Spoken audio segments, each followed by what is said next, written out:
በትራፊክ ፖሊስ መኪና ላይ ጂፒኤስ የገጠመችው ባለ ታክሲ መነጋገሪያ ሆናለች።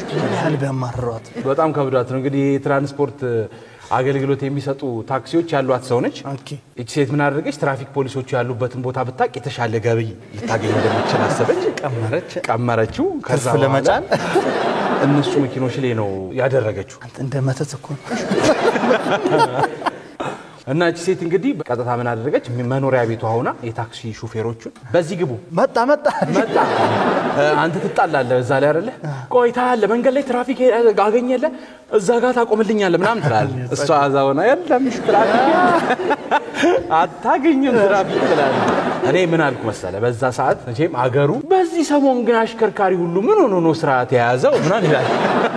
በጣም አስተምረናቸዋል ማለት ይችላል ሙላ ይችላል። አንተ በጣም ጎበዝ ነህ ተባለ። ከዛ ቅጣቱ ደግሞ ሲፈልጉ ወይ እግረኛ እንቅጣን።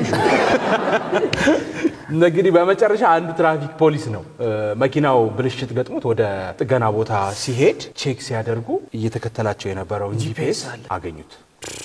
የስንት ቅቅል ያሰላል።